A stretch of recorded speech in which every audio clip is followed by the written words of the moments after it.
Yeah. Hello everyone. This is continuation of the class which we have done 2 days earlier. And YouTube में ये class upload भी हो चुकी थी. तो जो लोग इसका first part नहीं किए हैं, please don't watch this. But let me warn, these 2 classes are extremely important, not only from the exam point of view, but आपके interview में, आपके corporate world में इस class से बहुत कुछ पूछा जाएगा. Even ex-students who want to get themselves updated about this delisting regulations 2021, they can follow these links on YouTube. In fact, YouTube के playlist column में बहुत सारे amendments, revisions periodically मैंने डाले हैं. तो जो लोग regular नहीं है, अचानक कभी-कभी alerts YouTube का check करते हैं, I would advise everyone to keep an eye on the amendments which we have uploaded on YouTube and periodic revisions too. And mail को जरूर चेक करिएगा. आप अपने ईमेल्स चेक नहीं करते, आपसे व्हाट्सएप चेक करते हैं. ईमेल्स में कई बार PDF, amendment sheet, revised ebook जाता रहता है. आज इस मैसेज के बाद जरूर चेक करिएगा. चलिए, आज हम लोग पढ़ने वाले हैं डीलिस्टिंग फिर से. तो एक चीज मैं अगर आपको याद दिलाऊं, उस दिन हमने ये चार्ट शुरू किया था. Voluntary delisting, if you are delisting from some of the recognised stock exchanges, and after delisting from some of the recognized stock exchanges, if you are still continuing to be listed on stock exchange having nationwide online trading terminals, तब आपको exit opportunity book building, reverse book building process से नहीं देना पड़ता है, because you are still continuing on a nationwide trading terminal. But after delisting, you are on some recognized stock exchanges, but you are actually not on any of the stock exchange having nationwide trading terminal. In such cases, do remember, in such cases, if you are no longer on any nationwide trading terminal, then you have to give an exit opportunity where the promoters have to pay the price which is determined through reverse book building. ये एक raw idea है. वैसे आपने उसी दिन सुना था that promoters can also reject the price. वो उस प्राइस को रिजेक्ट भी कर सकते हैं, because हो सकता है book building price is much higher than the floor price or the indicated price which was suggested by the acquirers. उसके अलावा हमने पढ़ा था उसी दिन, there is something called compulsory delisting. Compulsory delisting जब is a sort of punishment, जब आप stock exchange में एक SCRA और उसके रूल्स हैं, section 21 read with its rules, कई ग्राउंड्स हैं, उनका जब आप पालन नहीं करते हैं तो आपको कंपल्सरीली डीलिस्ट कर दिया जाता है.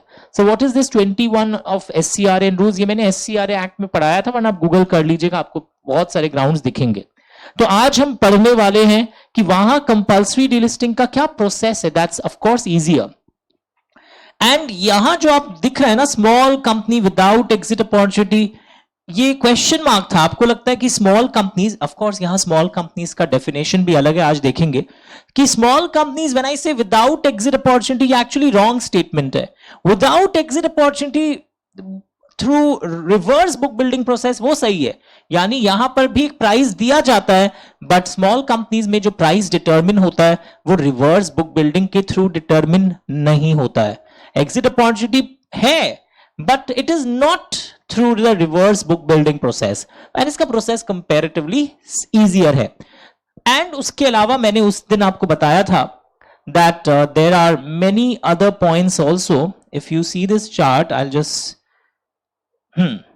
और कई केसेस हैं यहां पर. सब्सिडरी कंपनी के केसेस थे, या इनोवेटर्स ग्रोथ प्लेटफॉर्म, ये भी आज हम लोग पढ़ने वाले हैं कि यहां पर भी जब डीलिस्टिंग यहां से करवाना है तो क्या प्रोसेस फॉलो करना पड़ेगा. तो इन चीजों के साथ हम लोग आज के क्लास को शुरू करते हैं, जहां पर आप सबसे पहले आज हम पढ़ रहे हैं यहां पर कंपल्सरी डीलिस्टिंग के बारे में. Just a second, let me open that particular page. Yes, कि कंपल्सरी डीलिस्टिंग में of course the order is pass by stock exchange. पर इसमें होता क्या है, देखो पहले तो ग्राउंड्स जो सेक्शन 21A में मेंशन्ड है वो ट्रिगर होता है ऑफ एससीआरए एक्ट. नाउ एससीआरए एक्ट में ये कई ग्राउंड्स लिखे हुए हैं, वो अभी मैं यहां पे उल्लेख नहीं करूंगा, I will not mention those again. यहां मैं ये लिख रहा हूं कि प्रोसेस क्या होता है कि स्टॉक एक्सचेंज का एक पैनल होता है, अभी आप अपनी किताबों में भी देखेंगे, वो ये ऑर्डर पास करते हैं कि हाँ डीलिस्टिंग करना चाहिए. या लैंग्वेज क्या है, recognized stock exchange will give a notice in at least one English newspaper with wide circulation, one Hindi national newspaper with wide circulation, and one regional newspaper of the region where the stock exchange is located. In तीनों newspapers में recognized stock exchange will give notice. In 3 newspaper, क्यों ये notice क्यों दिया जाता है कि अगर जैसे स्टॉक एक्सचेंज की तरफ से 3 जगह न्यूज नोटिस गए, विद इन 15 डेज 15 दिन के अंदर रिप्रेजेंटेशन के लिए आ सकता है कि डिलिस्ट मत करो, ये हमारा ये स्टैंड है, and stock exchange will consider representation and finally the notice of this final order will be passed. ये अगर मैं शॉर्ट में देखूं, इसी का डिटेल्ड वर्जन अगर मैं बताऊं यहां पर आज आपको कि स्टॉक एक्सचेंज अगर कंपल्सरी डीलिस्टिंग करेगा in violation of section 21A, तो एक ऑर्डर पास करता है और डीलिस्ट कर देता है. That is your step 1. But opportunity of being heard मिलेगा आपको. कोई भी ऑर्डर पास करने के पहले it's very important that you get opportunity of being heard, वो आपको दिया जाता है. और decision regarding compulsory delisting is taken by a panel to be constituted by the stock exchange, और उस पैनल में ये रिप्रेजेंटेटिव रहते हैं. ये प्योर रीडिंग कैटेगरी का है. Read once, not for exam. Exam के लिए पैनल को आपको याद नहीं करने का दरकार है. तो स्टॉक एक्सचेंज के पैनल एक ऑर्डर पास करेंगे. प्लीज मेरी बात ध्यान से सुनिएगा. पैनल एक ऑर्डर पास करेगा, ऑर्डर में रीजंस लिखे रहेंगे डीलिस्टिंग के. ऑर्डर पास करने के पहले एक अपॉर्चुनिटी ऑफ बीइंग हर्ड देने का प्रोसेस भी चलेगा. तो इनफैक्ट में देखा जाए तो panel of recognised stock exchange वो ये ऑर्डर पास करता है और इस पैनल में ये लोग रहते हैं. बिफोर पासिंग ऑर्डर, ये notice in 3 newspapers and with in 15 days 15 दिन के अंदर रिप्रेजेंटेशन जो है, ये रिप्रेजेंटेशन 15 दिन के अंदर बाय कंपनी आ सकता है. अंडरस्टूड? एंड इनके रिप्रेजेंटेशन को सुन करके ऑर्डर पास किया जाएगा. That's it. और ऑर्डर भी उन्हीं 3 न्यूज़पेपर्स में फिर से किया जाएगा. नाउ द क्वेश्चन इज कि यहां पे कंपल्सरी डीलिस्टिंग का ऑर्डर आ गया. अब आप पूछेंगे सर यहां पर वो एग्जिट प्राइस कैसे डिटरमिन होता है? तो यहां पर जो एग्जिट प्राइस की बात उठती है कि ये एग्जिट प्राइस कैसे डिटरमिन होता है, यू विल सी यहां पर this is a very important point कि जो पब्लिक शेयर होल्डर्स हैं उनको क्या दिया जाएगा. तो this is a very important line, मैं वापस सब रिपीट करूंगा. Stock exchange will appoint an independent valuer, क्योंकि ये वैल्यूअर जो है ये फेयर वैल्यू डिटरमिन करते हैं. स्टॉक एक्सचेंज यहां पर इंडिपेंडेंट वैल्यूअर को अपॉइंट करेंगे और ये जो वैल्यूअर्स हैं ये फेयर वैल्यू डिटरमिन करेंगे. और स्टॉक एक्सचेंज कुछ एक्सपर्ट्स बनाएंगे वैल्यूएशन के लिए. The value of the delisted equity shares will be determined by the valuer having regard to various factors, जो कि रेगुलेशन नंबर 20 सब रेगुलेशन 2 में लिखा गया था. Promoters have to pay within 3 months from the date of delisting. यहां payment का time क्या है? स्टॉक एक्सचेंज के ऑर्डर आने के 3 months के अंदर आपको पेमेंट किया जा सकता है. और नहीं पेमेंट करोगे टाइम से तो आपको फिर इंटरेस्ट के साथ पेमेंट करना पड़ता है. That is written. एंड इसके क्या कॉन्सिक्वेंसेज आते हैं, मैं सारा वापस पढ़ाने वाला हूं, पहले का रीड कर रहा हूं. इसके क्या कॉन्सिक्वेंसेज आते हैं? नेक्स्ट 10 साल तक आपको वापस यहां पर आने का मौका नहीं मिलेगा. नेक्स्ट 10 years तक आपको यहां वापस आने का मौका नहीं मिलेगा. तो let us see what I can summarise for you. Just a second, एक बार पीपीटी चेक कर लेता हूं. ये तो साइड इफेक्ट्स है. ओके, तो अगर मैं आपको वो जो नोट्स मेंटेन कर रहे थे हम लोग उस दिन, if you remember, some writing वाले नोट्स मेंटेन कर रहे थे, तो अगर मैं कंपल्सरी डीलिस्टिंग को यहां शॉर्ट करूं, that in compulsory delisting how the things way moving, तुम बाद में भी इसको मैं नोट्स वाले लिंक में डलवा दूंगा. A panel of stock exchange, short में अगर बोलूं, a panel of stock exchange passes an order of delisting with reasons after giving opportunity of being heard. कोई प्रॉब्लम नहीं हुआ, सारे पॉइंट्स मेरे खिलकर आ गए. Stock exchange will publish this order in 3 newspapers so that company can make representations. Company क्या कर सके ताकि representations कर सके within कितने टाइम के अंदर representations आ सके. Company can make representations within 15 days, ऐसा ही कुछ है, चेक कर लेंगे. एंड देन उसके बाद क्या होता है, इतना कुछ होने के बाद final order is passed by stock exchange. Payment to public share holders, कितने टाइम के अंदर आप उनको पेमेंट करोगे? Within 3 months of. कुछ ऐसा ही है क्या? तो जस्ट मिनट, एक बार आप पॉज करिएगा जब आप वीडियो देख रहे हो. जब मैंने उस दिन भी बोला था पॉज कर लो एक बार वीडियो देखने के समय, read what we have done and then move forward. मैं अभी क्लास में कंटिन्यू करता रहूंगा इसको. ये देखिए, पैनल ऑफ स्टॉक एक्सचेंज ने रीजनड ऑर्डर के साथ डीलिस्टिंग किया, वो मैंने लिखवाया. अपॉर्चुनिटी ऑफ बीइंग हर्ड दिया जाएगा. पैनल में कुछ कॉम्पोजिशन है, that I am not bothered. Now before passing order, stock exchange will give notice in these 3 newspapers and 15 दिन का time from the date of notice within which any person aggrieved by the proposed delisting can come. The stock exchange while passing order consider the representation made by the company and also representation received in response. Any person aggrieved, कोई और भी आ सकता है कि ऐसा मत करिए. और ये within 15 working days this type of response should come and representation should come. And फिर ऑर्डर पास किया जाता है. एंड कहाँ गया ये, एक second.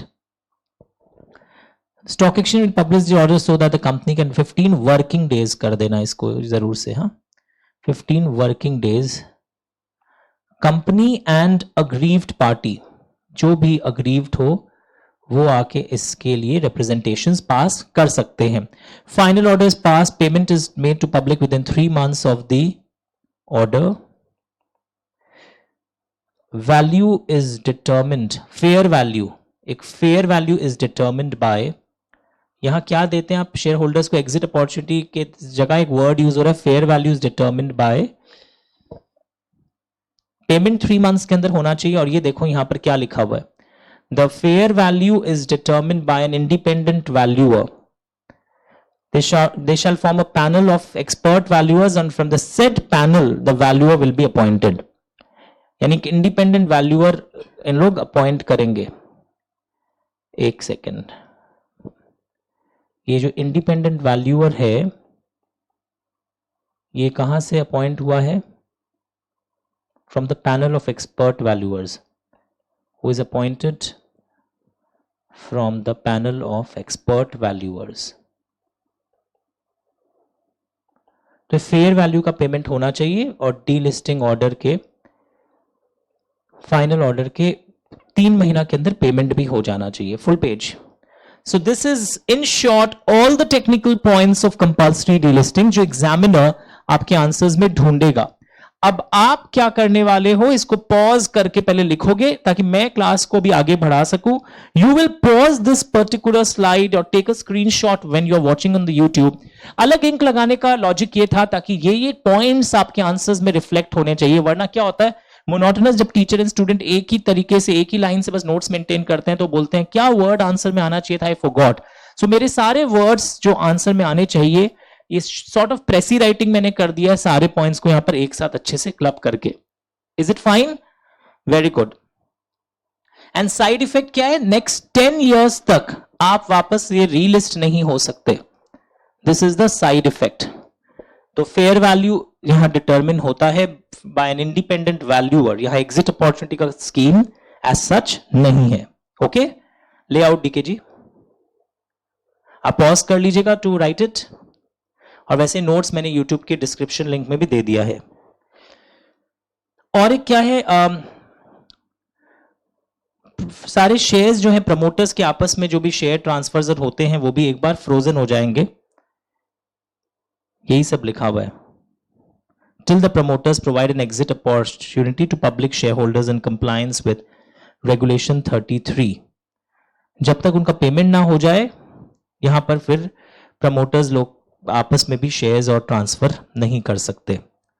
The company shall not affect transfer by way of sale, pledge held by the promoters or promoter groups, and the corporate benefits will also be frozen for all equity shares held by the promoters till the promoters of the company provide an exit opportunity to the public shareholder। यानी exit opportunity मिल रहा है but ये वो bidding process से determine नहीं हुआ है, ये fair value was determined by independent valuer। तो ये दो साइड इफेक्ट्स कंपल्सरी डीलिस्टिंग के हमें देखने को मिलते हैं। Okay, very good. Now very interesting, so that's completes my that the topics name was compulsory delisting, जिसको मैंने प्रेसी राइटिंग की तरह शॉर्ट में सब कुछ वहां पर क्लब कर दिया। दो साइड इफेक्ट्स थे वो भी आपने देखा, रीलिस्ट अब 10 साल तक नहीं हो सकते और जब तक प्रमोटर्स लोग उनको पेमेंट ना कर दे तब तक उनके शेयर्स फ्रोजन है, कॉर्पोरेट बेनिफिट्स प्रमोटर्स के इक्विटी शेयर्स पर फ्रोजन है। This is a good impact. Now, special provisions for small companies लिखा है without following the procedure in chapter 4, यानी यहां exit opportunity मिलेगा, बट ये लैंग्वेज लिख लेना आपके नोट्स में, और वैसे जो लोग मार्क्ड नोट्स यूज कर रहे हैं, without exit opportunity through reverse book building, ये कंप्लीट लाइन है उस पीपीटी स्लाइड का। एग्जिट अपॉर्चुनिटी मिल रहा है but it is without exit opportunity through reverse book building. तो पहले तो आपके मन में ये लाइन आता है कि सर एग्जिट अपॉर्चुनिटी है या नहीं स्मॉल कंपनी के शेयर होल्डर्स के लिए, जरूर है, but they do not have to follow that complicated exit opportunity, that is without following the exit opportunity through reverse book building, this is happening.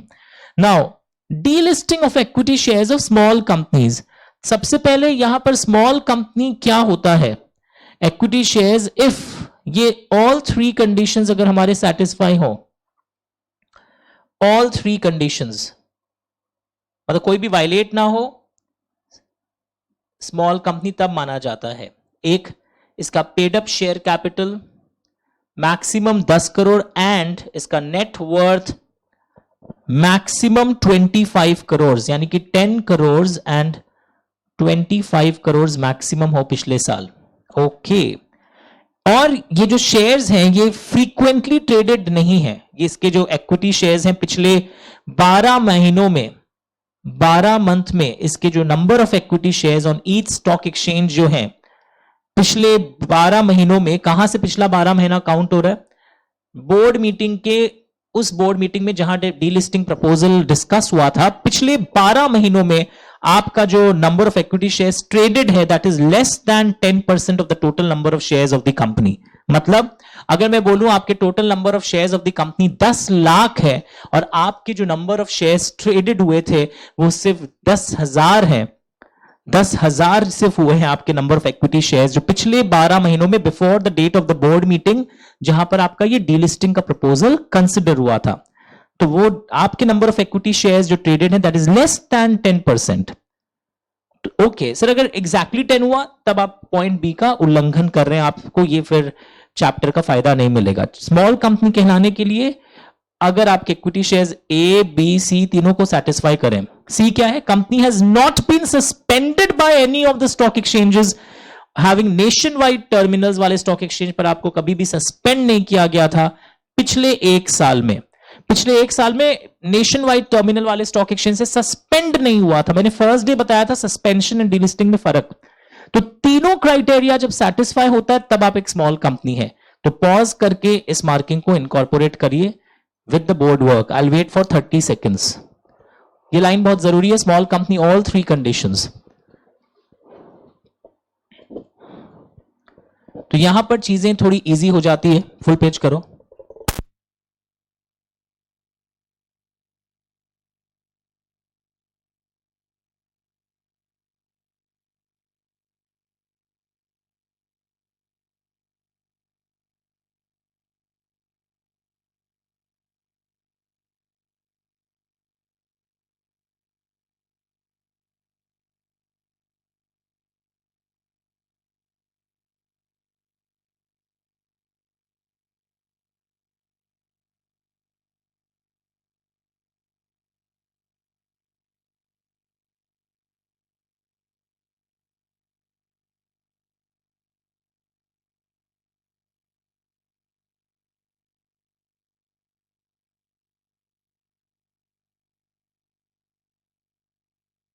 Okay, तो मैं एज्यूम कर रहा हूं आपने ये सारा लिख लिया. Now delisting of equity shares shall only if in addition to the may be made, यहां पे किया जा सकता है, in addition to fulfillment of requirement of 10 and 11 the following conditions are fulfilled. Sir ये क्या हो गया? तो एक बार, ये कितना रेगुलेशन नंबर चल रहा है? Regulation number 35. नंबर्स याद नहीं करना है, पर एक बार मैं बेयर एक्ट के उस लैंग्वेज को एनालाइज करना चाह रहा हूं थोड़ा सा. What is regulation 10 and 11? बोलते हैं 10 एंड 11 को कंप्लाई करते हुए. ओके, मिल गया. यानी कि बोला जा रहा है कि स्मॉल कंपनी के केस में भी आपको ये बोर्ड रेजोल्यूशन, ये रहा रेगुलेशन 10, याद आ रहा है? आपको बोर्ड रेजोल्यूशन पास करना होगा, पीयर रिव्यू सीएस का एक ड्यू डिलिजेंस सर्टिफिकेट हासिल करना पड़ेगा, आपको शेयर होल्डर्स अप्रूवल, और वो भी एसआर बाय पोस्टल बैलेट या ई वोटिंग. Another point यहां पर क्या है? The votes given by public shareholders in favor of the proposal are at least 2 times the number of votes given by the public shareholders against it.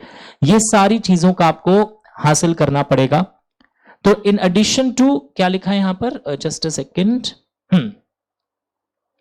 कि आपको अगर small company का भी delisting करवाना है, ये हमें अभी अभी पता चल गया यहां पर कि अगर आप स्मॉल कंपनी का डीलिस्टिंग करवाना चाहते हैं, रेगुलेशन नंबर 35 था ना, जस्ट अ सेकेंड, तो आपको यहां पर भी 10 एंड 11 का पालन करते हुए, 10 एंड 11 मतलब वो बीआर, एसआर, ये सब का पालन करते हुए. एसआर भी कैसा एसआर है? All of you know, by postal ballot and votes in favour by public share holders is so and so.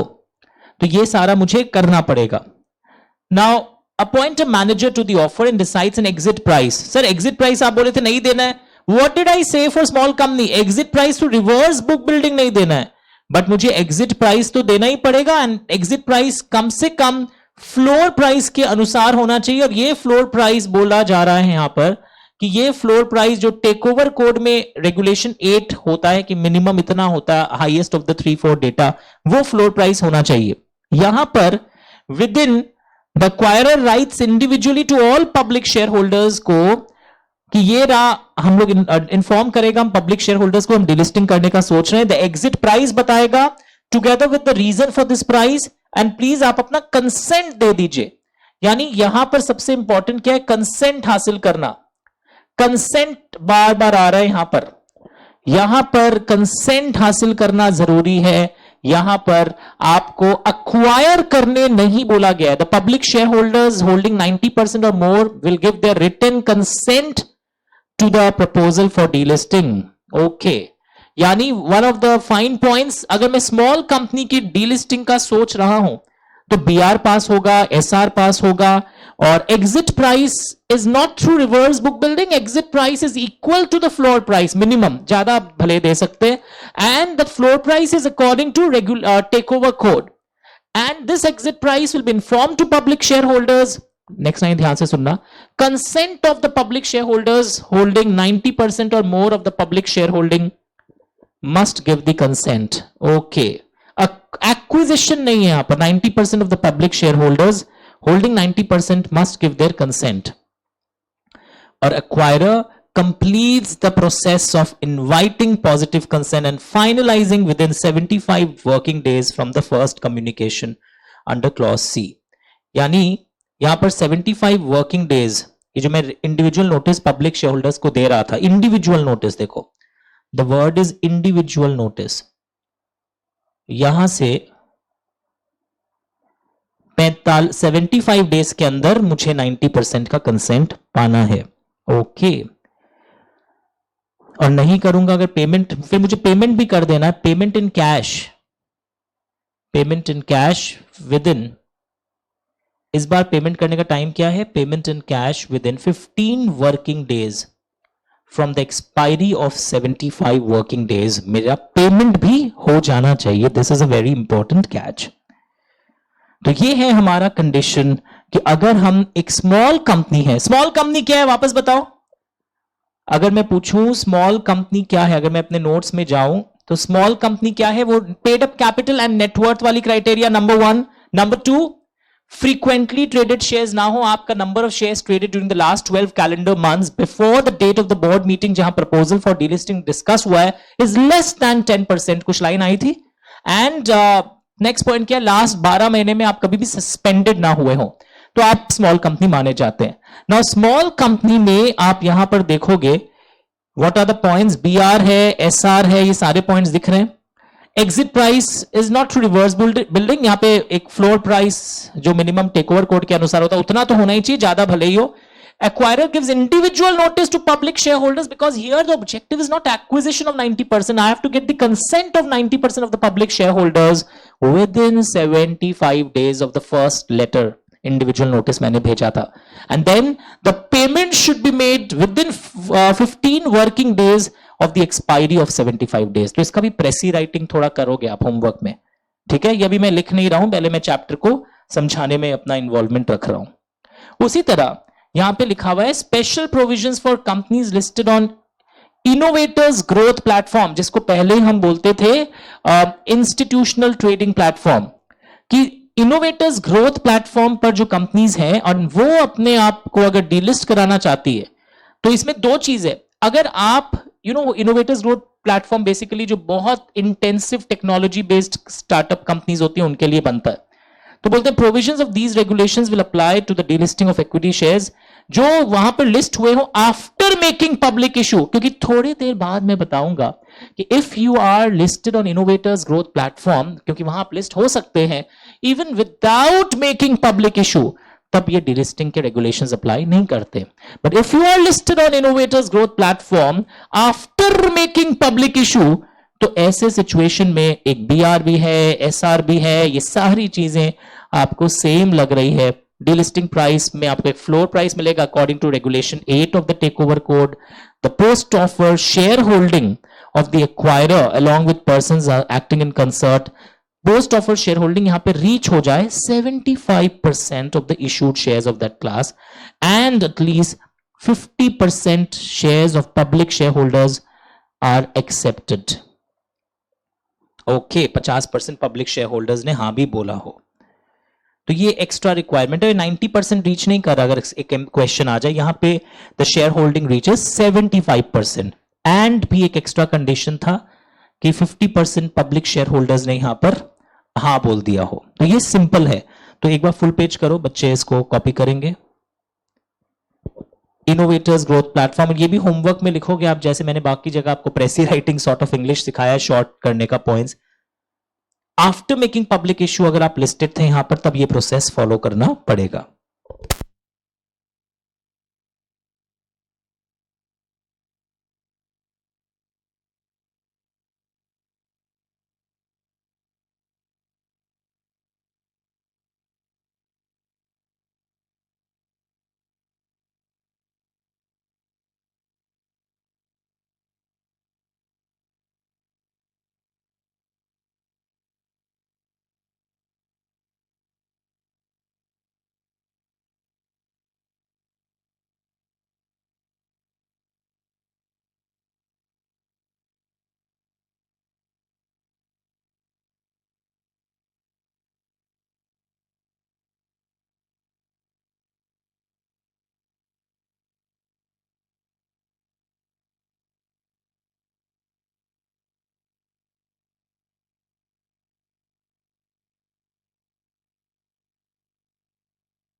तो सब सेम लग रहा है. After making public issue is a very important line and then ये post offer share holding वाले lines को भी copy करो full page. I wait for 30 seconds. Sir marked है आपकी पीडीएफ, फिर भी एक आलस मत करो. If you have time please copy this.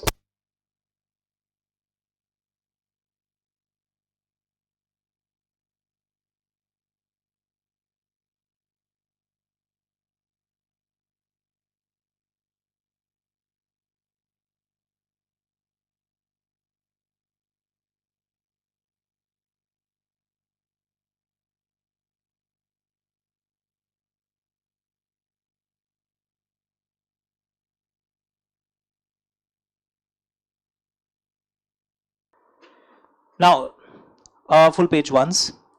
मैंने चलिए आपके लिए, मुझे पता था आप घर में वरना करेंगे नहीं, तो what I have done, I have, reduced the points of small companies delisting offer. कि बोर्ड मीटिंग में एक बोर्ड रेजोल्यूशन पास किया, स्टॉक एक्सचेंज को इन्फॉर्म किया, and postal ballot, sorry SR by postal ballot आपका ये पास होगा. ये जो एसआर है ये बाय ई वोटिंग या पोस्टल बैलेट पास होगा. वो votes in favour by public share holders must be at least 2 times the votes against of public share holders. Individual offer to public share holders, उनके consent 90% की consent आ जाने चाहिए within 75 working days of the written letter to public share holders, and फिर payment भी हो जाना चाहिए. और जो एग्जिट प्राइस आप यहां दे रहे हैं, जो उनके लेटर में भी आप लिखकर भेजेंगे, that must be at least equal to the floor price determined under regulation 8. तो सर यहां पे वो देखो आईपीए डीपीएस वो सब कुछ नहीं आ रहा है. The procedure is comparatively very easier. Is it okay? Hand writing थोड़ी गंदी हो गई, मैंने फास्ट डेवलप किया है पॉइंट्स को. तो यहां एग्जिट प्राइस का ये हाईलाइट आपको एकदम याद करना. तो आप बड़े पेजेस को छोड़कर ये सिर्फ 7 पॉइंट्स भी याद कर सकते हैं. Is it okay? तो आप एक पॉज कर लीजिए इस वीडियो को देखते वक्त. पॉज करो, पेन ड्राइव मोड में भी पॉज करो अभी. पहले इसको कॉपी करो, पॉज करके इमेज लो एक्सटर्नली दूसरे मोबाइल से, then you will go forward. चलिए नेक्स्ट लेआउट प्लीज. ना उसी तरह यहां पर है listed companies on innovators growth platform पे लिस्टेड थी. आफ्टर मेकिंग पब्लिक इशू, वो अगर अपने आप को डिलिस्ट करवाना चाहती हैं तो वो भी बीआर एसआर ये सब कर रही थी. यहां पर भी एक फ्लोर प्राइस था अकॉर्डिंग टू रेगुलेशन 8. वाओ, इतना सिमिलैरिटी है. बट यहां पर लैंग्वेज है the post offer share holding, it is 75% of the issued shares of that class. वापस उसकी तरह लैंग्वेज है, 90 की जगह 75, and 50% public share holders have accepted the proposal. ठीक है ना? उसी तरह एक और केस अब है, subsidiary company getting delisted through compromise arrangement scheme where the listed holding company and the subsidiary company are in the same line of business. ये एक नया कॉन्सेप्ट आया है यहां पर, तो ये हम देखेंगे अभी. That is the part C1. And उसके बाद special provisions for delisting operation bye operation of law, ये सब हम लोग पहले भी पढ़ चुके हैं लाइफ में. एंड लास्ट में listing of delisted equity shares, no application can be made in these cases. ये सब भी हम लोग अभी चेक करेंगे. चलिए, तो पहले हम लोग कहां पर पहुंचे हैं अभी? सब्सिडरी कंपनी को लेकर. अच्छा, इसको लेकर भी मैं चाहता हूं कि जैसे मैंने हैंड नोट्स स्मॉल कंपनी का बनाया, इनोवेटर्स ग्रोथ प्लेटफॉर्म पर अगर आप लिस्टेड हैं आफ्टर मेकिंग पब्लिक इशू, तो इसका भी आप एक बार शॉर्ट में बना लीजिएगा उस हैंड शीट में, जो हैंड नोट्स वाली शीट है. नाउ ये क्या चीज है? Full page, full page everyone. एक बार मैं चाहता हूं इसकी मार्किंग्स को आप इनकॉर्पोरेट करें, so that when I explain you only focus on understanding part instead of marking. चलो, I give you 1 minute time.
आपने लिखा layout. Now what is happening in this particular case, ये भी एक नया कॉन्सेप्ट है. If your subsidiary company is getting merged with listed holding company and I decide to delist subsidiary company, क्योंकि ऐसा हो सकता है, तो ये करवाने का फायदा क्या है, मैं एक मर्जर का स्कीम, एक कॉम्प्रोमाइज स्कीम बनाऊंगा जहां पर होल्डिंग कंपनी के शेयर्स मिल जाएंगे उन shareholders of the subsidiary company. तो subsidiary company is getting merged with its listed holding company, यानी डीलिस्टिंग रेगुलेशंस के अंदर एक स्कीम आया है, क्योंकि सब्सिडरी कंपनी इतनी सारी है, इतने सारे लिस्टेड सब्सिडरी हैं, इतने सारे मेरे होल्डिंग कंपनी है. तो व्हाट वाज सीन कि अगर कभी वो लिस्टेड सब्सिडरी को डीलिस्ट कराने का सोचते थे तो डीलिस्टिंग का बहुत बड़ा प्रोसेस फॉलो करना पड़ता है, जो हम लोग 2 क्लास से पढ़ रहे हैं. तो उनको बड़ा प्रोसेस ना फॉलो करने पड़े, तो इसलिए क्या एक स्कीम आएगा कॉम्प्रोमाइज अरेंजमेंट का, आप कंपनी लॉ में पढ़े होंगे, कि if the subsidiary company is getting merged with it's, मैंने लिख दिया ताकि आपको लाइंस इंटरप्रेट करने में हेल्प मिले. If it is getting merged with its listed holding company, I मतलब the subsidiary company can decide to delist itself, उसके promoters decide कर रहे हैं. As the shareholders, they will get the shares of listed holding company. कई points है इसमें, उनको subsidiary company के शेयर्स के बदले में उनको होल्डिंग के शेयर्स मिल जाएंगे. आफ्टर डीलिस्टिंग ये सब्सिडरी, पहले तो सिर्फ सब्सिडरी थी, after delisting it will become 100% subsidiary of the listed holding company. Okay, and ये कंप्लायंस सारे सेबी एलओडीआर को ऑलरेडी कंप्लाई कर रहे थे. ई वोटिंग आपको पाना पड़ेगा, ये जो कंसेंट है votes cast by public share holders, जो पब्लिक शेयर होल्डर्स के हैं वो 2 times द वोट्स अगेंस्ट होने चाहिए यहां पर. एंड 3 साल तक आप the shares of the listed holding company and subsidiary company are listed, already दोनों के लिस्टेड थे, past track record for at least 3 years. Okay, the subsidiary has been a listed subsidiary of the listed holding company for past 3 years. Oh, लिखा the shares are listed for at least and will not be suspended at the time and shall not be suspended. No adverse order has been passed by SEBI in the past 3 years. No further restructuring will be done by the listed holding company, और आने वाले 3 सालों में और कोई restructuring नहीं होगा. They will not be allowed to seek relisting for 3 years from the date of delisting. And valuation shall be ऐसा होना चाहिए कम से कम इसका valuation. तो यानी फुल पेज, ये थोड़ा सा थियोरिटिकल है. आई पर्सनली फील कि अभी आने वाले टर्म्स में इमीडिएटली इसको शायद नहीं पूछे, और अगर पूछे तो आपको पता है ये चीज कि एक सब्सिडरी कंपनी है और उसकी holding company listed holding company है. तो वो सब्सिडरी कंपनी आपको कोई अमालगमेशन कॉम्प्रोमाइज के स्कीम के अंदर they can get the benefit of delisting, और उसको फिर मतलब बेसिकली कॉम्प्रोमाइज अरेंजमेंट स्कीम के अंदर अगर वो कुछ कर रहा है और सब्सिडरी कंपनी को डिलिस्टिंग कराने का मौका है, तो वो कॉम्प्रोमाइज अरेंजमेंट स्कीम का फायदा उठा रहा है instead of following this complicated process which हम लोग इतना दिन पढ़े थे. उसके लिए कई कंडीशंस यहां डाले गए हैं. द लिस्टेड होल्डिंग कंपनी उसको इक्विटी शेयर्स दे देगा वहां के शेयर होल्डर्स को. After delisting it will become 100% subsidiary of this listed holding company. Compliance हो रहा है सेबी एलओडीआर का, वोट्स ई वोटिंग से आए इनका consent, and public share holders के वोट्स कम से कम 2 times हो. And the share holders of the listed holding company are listed for at least, the shareholders of listed holding company and subsidiary company are listed for at least 3 years and will not be suspended. The subsidiary company had been a listed subsidiary of this company for the past 3 years.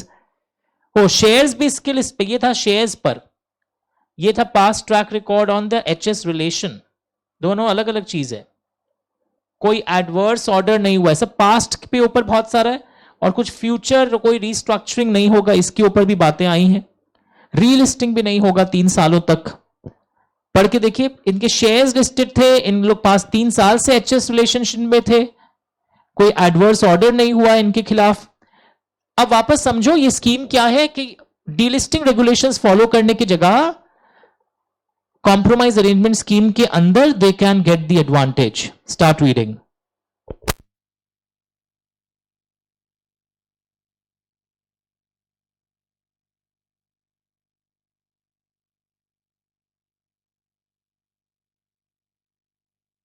Start copying.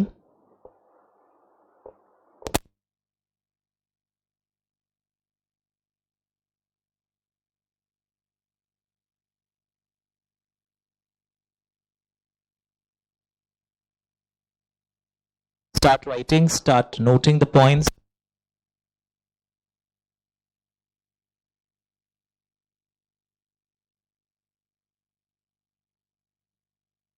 Pass track ये है कि shares listed हैं 3 साल से, पास track holding सबसे relation है 3 साल से, कोई एडवर्स ऑर्डर नहीं आया 3 साल से, अब no further restructuring will be undertaking for next 3 years, और valuation of the shares per share का इससे नीचे नहीं होना चाहिए, मिनिमम 60% ऑफ ये सो एंड सो होना चाहिए.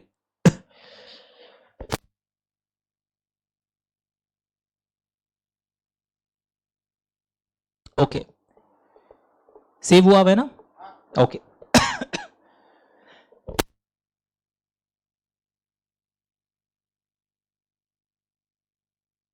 These are various ways how which delisting can be done under special provisions. तो special provisions में अगर हम देखें, if we see this chart, small companies वाला भी देखा हमने, सब्सिडरी वाला भी देखा जो यहां पर वापस समिंग अप किया है, और इनोवेटर्स ग्रोथ प्लेटफॉर्म वाला भी हम लोगों ने देखा. नाउ क्वेश्चन कैसा आएगा मत पूछना, बिकॉज 2 दिन से हम लोग उसी पर फोकस कर रहे हैं. रेगुलेशन नंबर 40 देखिए, वॉलंटरी में आप कब तक रीलिस्ट नहीं करा सकते, कंपल्सरी में आप कब तक रीलिस्ट नहीं करवा सकते डीलिस्ट के बाद. बट नथिंग कंटेन्ड, यानी sometimes relisting can be done, nothing contained in sub regulation 1, यानी इसका मतलब क्या है, sometimes even before 3 years oblique 10 years application for relisting can be done. Very interesting, क्योंकि केस स्टडी आएगा, आप 2 साल बाद जा रहे हो या 8 साल बाद जा रहे हो, तो आप हो सकता है अगर आपके इक्विटी शेयर्स डीलिस्टेड हुए हैं आईबीसी कोड के रेजोल्यूशन प्लान के तहत, या equity shares are listed and traded on innovators growth platform pursuant to IPO and which is delisted from the platform. Okay, इस सिचुएशन में, या स्मॉल कंपनीज का अगर डीलिस्टिंग हुआ है वो 3 साल 10 साल के पहले भी जा सकते हैं, तो you can get a case study जहां पर ये सब चीजें ट्रिगर हो रही होंगी. पढ़ के देखो प्लीज, आई विल वेट.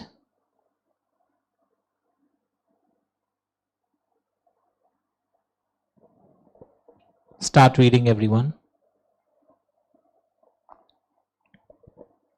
अच्छा, जस्ट सेकंड, ऐसा ही एक क्लॉज यहां पर भी हम लोगों को दिखने के लिए आया था.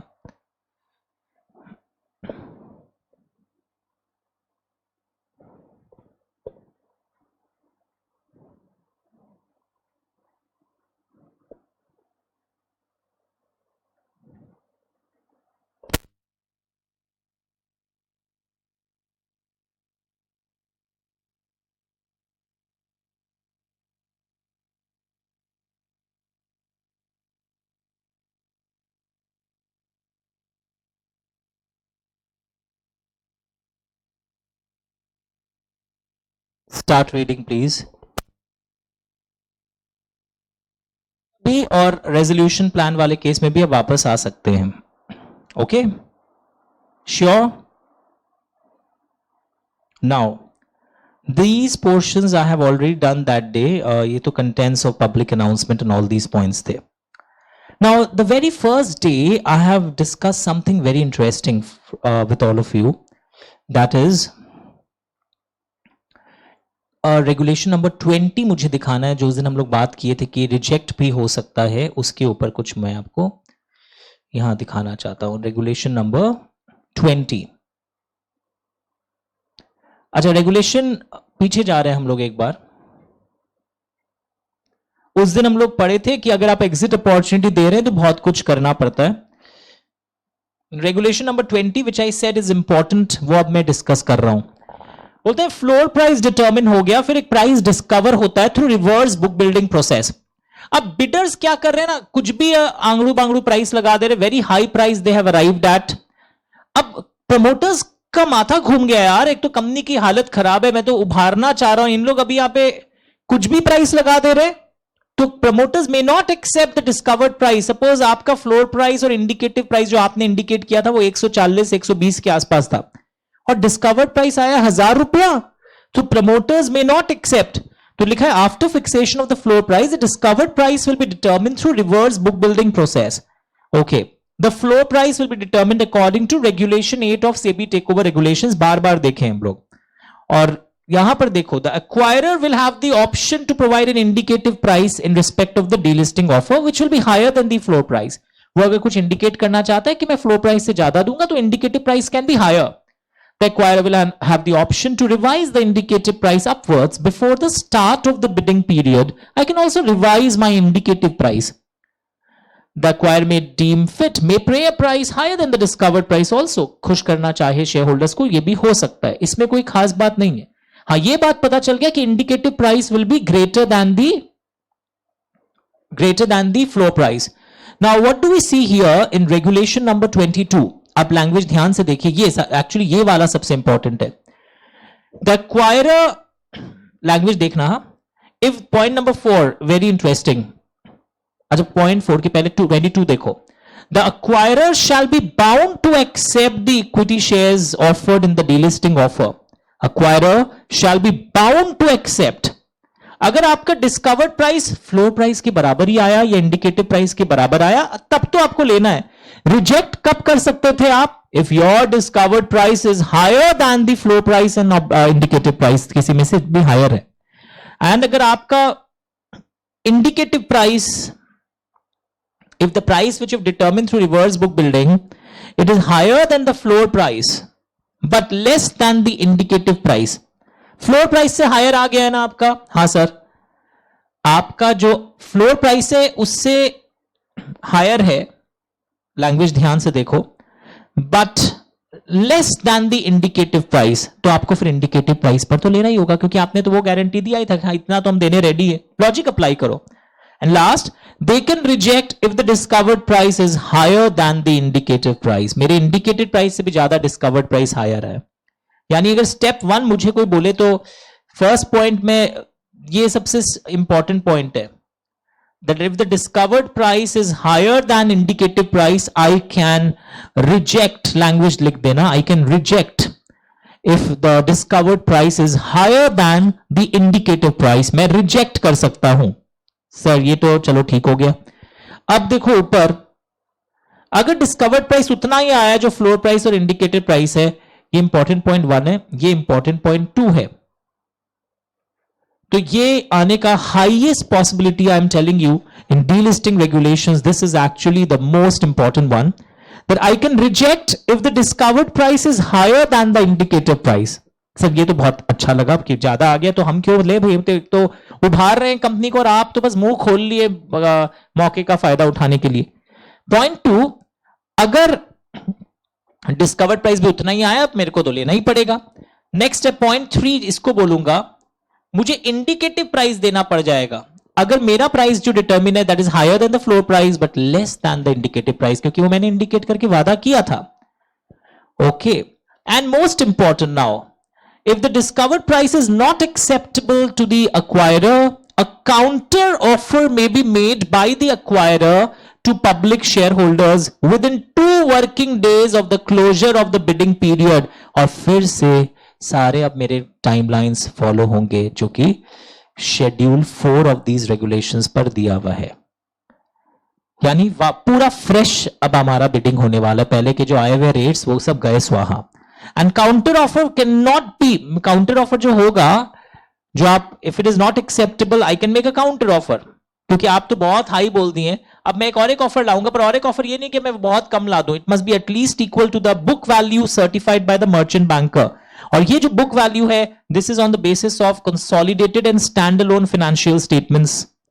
Higher of the values will be treated as book value. तो एक बार मैं फिर से समझाऊंगा, extremely to the power infinity important regulation number 22. तो अगर देखो, अगर मैं पीपीटी दिखलाता हूं आपको, वहां पर भी ऐसे कुछ आए होंगे. Is it mandatory to accept the offer? अगर मैं पूछूं आपको, सबसे पहले मेरा ध्यान इधर जाता है. I can reject if the discovered price is higher than my indicative price. हिम्मत देखो, मैंने जो इंडिकेट किया उससे भी ज्यादा आपने हाई दे दिया. I can reject it. Now if the discovered price is equal to the floor price, accept करना पड़ेगा, हैज टू एक्सेप्ट. यही मेरा फ्लोर प्राइस था, यही मेरा इंडिकेटिव प्राइस था। एंड अगर मेरा discovered price is higher than floor price, अब तुम तो बस कहीं हड़बड़ी में पढ़ के आए हो, sir if discovered price is higher than floor price reject कर देंगे, ज्यादा दे दिया। पूरा देखो, it is higher than floor price but less than indicative price. Okay, I have to accept, और इस बार जो मैं एक्सेप्ट करूंगा, accept at indicated price. Okay, यानी फिर तीनों मेरे अलग अलग आए हैं। सपोज मेरा डिस्कवर्ड प्राइस आया है 180, मेरा फ्लोर प्राइस था 100, मेरा इंडिकेटिव प्राइस था 140, तो अब मुझे 140 पर लेना पड़ेगा। और ये मेरा डिस्कवर्ड प्राइस, मेरा ऑफर प्राइस, मतलब फ्लोर प्राइस, मेरा इंडिकेटिव प्राइस सब सेम ही आ गया है सपोज। ओके, और ये क्या है, सीधा अगर मैं बोलूं मेरा कैन रिजेक्ट, मेरा लैंग्वेज पढ़ के देखो, is higher than floor price. हो, हायर देन फ्लोर प्राइस, पढ़ के देखिए प्लीज। डिस्कवर्ड प्राइस, ओ यहां पर एक चीज करेक्शन करोगे, but it is less than indicative price. Indicative price suppose at 195, तो मेरे को अब 195 में लेना पड़ेगा। Higher than floor price but less than indicative price. Please copy this example, तीनों फिगर बेस्ड एग्जाम्पल कॉपी करिए। ये पॉइंट 2 का है, और सपोज थर्ड वाला क्या है, discovered price is suppose 170, indicative price is 160, offer price was suppose, मतलब floor price was suppose 130। तीनों को वापस कंपेयर करो, तो if discovered price is equal to offer price and indicative price, then you have to accept the second one। मेरा discovered price is more than the floor price, हाँ sir 100 180 दिख रहा है, but my discovered price is less than indicative price 195, तो अब मेरे को 195 पर सबको एक्सेप्ट करना पड़ेगा, मैंडेटरी हो गया। But if my discovered price is suppose 170 and it is higher than my indicative price 160, तब मैं रिजेक्ट कर सकता हूं। तो यूपी होटल्स का एक फेमस केस हुआ था 2020-21 में, वहां पर यह नहीं हुआ था, वहां पर कुछ और हुआ था। वहां शेयर होल्डर्स ने एसआर पास नहीं किया था, तो that is not considered as a case of rejection. Rejection का मतलब यहां पर होता है जब ये डिस्कवर्ड प्राइस इंडिकेटिव प्राइस का जो चक्कर होता है कि अगर डिस्कवर्ड प्राइस इंडिकेटिव से ज्यादा हो तो मैं रिजेक्ट कर सकता हूं। पहले बस ये लाइन याद कर लो, अगर डिस्कवर्ड प्राइस फ्लोर प्राइस से ज्यादा है बट लेस देन इंडिकेटिव है, मैं रिजेक्ट नहीं कर पाऊंगा, तब मुझे इंडिकेटिव प्राइस ही, इंडिकेटेड प्राइस ही सबको देना पड़ेगा। पॉज करके इसको कॉपी कर लीजिए, this is very very important. और numerical 4 mark is expected from this particular zone. Take your time, full page.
Start reading everyone. Okay, layout. So finally we have understood कि what is the concept of क्या rejection करना allowed है, और rejection में जो counter price जाएगा वो counter price कम से कम book value of the company certified by the merchant banker, and ये बुक वैल्यू किस हिसाब से कैलकुलेट होता है वो भी जरूरी था।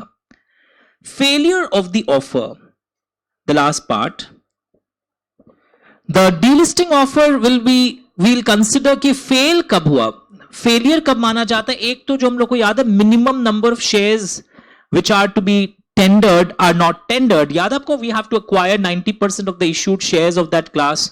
Okay, वो मेरा अचीव नहीं हुआ. Price discovered is rejected by the acquirer. अब तुम पूछोगे क्या reject हो सकता है price discovered? Yes, reject हो सकता है. हम लोग देखे थे when the discovered price is more than what? When the discovered price is more than indicative price. अभी तो देखे थे रिजेक्शन का classic case. If discovered price is more than indicative price, floor price, we can reject. Suppose it is more than floor price, but it is lower than indicative price. तब तो फिर सबको indicative price देना पड़ जाता. Very good. And in case of failure of delisting offer, वो जो equity shares लोगों के हैं वो रिलीज कर दीजिए, ये सब ज्ञान है. I can come out with counter offer also. Okay. Language पढ़ के देखना. एक्सपेंसेस सारे डीलिस्टिंग के एक्वायरर बियर करेगा. And most important again for 2 marks, सही कौन सा रेगुलेशन नंबर है? हम लोग रेगुलेशन 23 में थे, हम लोग उसके पॉइंट सी को देख रहे हैं. अगर डीलिस्टिंग फेल हुआ है because I could not acquire 90% और इफ आई हैव रिजेक्टेड, तो हम फिर नेक्स्ट 6 महीने तक आई can not come out with another delisting offer from the disclosure of the outcome of the reverse book building या failure का अनाउंसमेंट करने के बाद 6 महीने तक हम वापस डीलिस्टिंग ऑफर नहीं ला सकते. एक बड़ा केस स्टडी में होगा, एक बार फेल हुआ है फिर से डीलिस्टिंग ऑफर ला रहा है, आप नहीं ला सकते. डीलिस्टिंग ऑफर आप नहीं ला सकते. या काउंटर ऑफर भी आपका फेल हो गया, पढ़ के देखिए.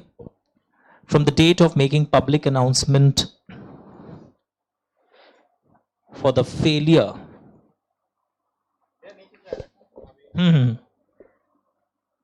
And nothing shall be applicable to delisting of equity shares made by new promoter under this, that is an exception. And public shareholders को उनका पेमेंट दे दिया जाता है, जो भी, वो तो हम लोग पढ़ चुके हैं. बट 6 महीने तक आप डीलिस्टिंग ऑफर नहीं ला सकते from the date of disclosure of the outcome of the reverse book building if the minimum number of shares are not tendered. अच्छा, if SR not passed, वो जो हम लोग पढ़ते थे ना, can we come with delisting offer again? आप बताएंगे मुझे. अगर SR ही मेरा पास नहीं हुआ तब आंसर yes है. मेरे लिए मना क्यों किया जा रहा है? माई डीलिस्टिंग ऑफर फेल्ड, क्योंकि मेरा एसआर पास हो गया पर मैं 90% एक्वायर नहीं कर पाया. उस केस में I can not come out with delisting offer again. Try to understand, when I say delisting offer fail, इसका मतलब है मेरा एसआर पास हो गया था, मेरा सब प्रोसेस शुरू हो गया था, but I could not acquire 90% of the issued shares. पर अगर मेरा एसआर ही पास नहीं हुआ और हम फिर से डीलिस्टिंग ऑफर लेके आना चाहता है, उस केस में I can come out with delisting offer again. Try to understand, this is very important for 2 marks. You have to read it. If SR not passed, we can come with the delisting offer again. क्योंकि यहां पर मेरा failure कब माना जा रहा है? जब मेरा 90% एक्विजिशन कंप्लीट नहीं हुआ, then that is a case of failure. Remember that. Okay, very good. तो अब जाकर कंप्लीट हुआ है और आज एक होमवर्क है जो आप करके रखोगे. छोटा पोर्शन अभी भी बचा हुआ है. I will send that portion again to you. क्या पोर्शन बचा हुआ है? जब चैप्टर शुरू हुआ था ना, ये बहुत सिंपल है. अब आप देखोगे यहां पर, delisting of equity shares do not apply in these cases. जब आप इनोवेटर्स ग्रोथ प्लेटफॉर्म पर से डीलिस्टिंग कराना चाहते हो और वहां पर आपके शेयर्स विदाउट पब्लिक इशू अगर डीलिस्ट हुए थे. सर आज आप बोले थे ना इनोवेटर्स ग्रोथ प्लेटफॉर्म पे अप्लाई होता है, वो जब पब्लिक इशू के बाद आप लिस्टेड हुए तब डीलिस्ट हो रहे हैं, तब एप्लीकेबल होता है. बट विदाउट पब्लिक इशू अगर होते हैं या रेजोल्यूशन प्लान के अंदर होते हैं विद दीज कंडीशंस, ये मार्क पीडीएफ में है. And very interesting, conditions for delisting. 3 साल पहले आप अपने आप को डीलिस्ट नहीं करवा सकते बिकॉज इन्वेस्टर्स ने सोच करके इन्वेस्ट किया है. अगर आपके कोई आउटस्टैंडिंग इंस्ट्रूमेंट्स हैं जो इक्विटी शेयर्स में कन्वर्ट होने वाले हैं, तो पहले उनको कन्वर्ट करवाइए, फिर डिलिस्ट करवाइएगा. या आप डीलिस्टिंग कोई बाईबैक स्कीम के तहत जानबूझकर बाईबैक कर करके अपना डीलिस्ट नहीं करवा सकते। ओके, जब तक 6 महीना पास नहीं हुआ है from the date of completion of such buyback, under 6 months have elapsed from the date of completion of buyback, buyback completion date से 6 महीना पार हो जाना चाहिए, तब डीलिस्टिंग करवाइएगा। या प्रेफरेंशियल इशू इतना कर दिया अपने प्रमोटर ग्रुप को और अब आप डीलिस्ट कराना चाहते हैं तो वो मत करिए, 6 महीना पार होने दीजिए, फिर delisting pursuant to preferential allotment करिएगा। बट कई बार 6 महीना पार नहीं हो तो भी आप कर सकते हैं, टेक ओवर कोड में एक एक्सेप्शन दिया हुआ है। एंड वेरी इंटरेस्टिंग, एक्वायरर जो डीलिस्टिंग करने का सोच रहा है वो नहीं कर सकता है अगर उसने पिछले 6 महीना में आईपीए के 6 महीना पहले कुछ शेयर्स बेचे हो, तो वो डीलिस्टिंग नहीं कर सकता है। दीज आर वेरी थियोरेटिकल जो मार्क पीडीएफ में, बट यहां से भी क्वेश्चंस डेवलप हो सकते हैं। कोई भी फ्रॉड्यूलेंट तरीका अपना के आप डीलिस्ट नहीं कर सकते। तो चलिए अब हम लोग क्या करते हैं, ये मार्किंग आपको पीडीएफ में दी गई है, डायरेक्ट इजी पेपर है, इसमें without public issue is a very important catch, क्योंकि आज ही आपने पढ़ा इनोवेटर्स ग्रोथ प्लेटफॉर्म में आप विद पब्लिक इशू अगर लिस्टेड हैं और वहां से आप डिलिस्ट करना चाहते हैं, then you have to follow that provisions. Resolution plan में कुछ कंडीशंस हैं, conditions for delisting very theory, और ये एग्जाम में बहुत बार आया हुआ है। Look at the language in the PDF. मैं एक बार इस पॉइंट के लिए आपको फुल पेज कर दे रहा हूं एंड देन आप पॉज करके वीडियो खत्म होने के पहले इसको करके कर लेंगे। होमवर्क क्या है, जो राइटिंग वाला पीडीएफ था उसमें मैं कंप्लीट करके डिस्क्रिप्शन लिंक में डाल दूंगा और आप भी कोशिश करिएगा करने का। It's an examination past exam question that conditions for delisting हमें क्या क्या ध्यान रखना है, एक बार देख लीजिए। या थैंक यू सो मच। और अपडेट डीलिस्टिंग के फाइनली एक 10 मिनट का मैं रिवीजन और अपलोड कर दूंगा, फाइनली इस बड़े चैप्टर को समेटना कैसे, स्पेशली टुडे सेशन जहां तक डिस्कवर्ड प्राइस, रिजेक्शन, फेलियर क्या होता है, एसआर नहीं पास किया आपने पहली बार और फिर से आप डीलिस्टिंग ऑफर ला सकते हैं 6 महीना के अंदर भी। 6 महीना के अंदर मना कब होता आपको दिखाई दिया, जब आप 90% एक्वायर नहीं कर पाए या प्राइस का चक्कर हो गया था, तब आप 6 महीना तक वापस डीलिस्टिंग ऑफर नहीं ला सकते। तो पॉज करने के पहले अपने नोट्स में ये इनकॉर्पोरेट करिएगा what I have written, and at the same time also revise and do the homework what I have told you, जो मार्क पीडीएफ हम मेंटेन कर रहे थे। Thank you.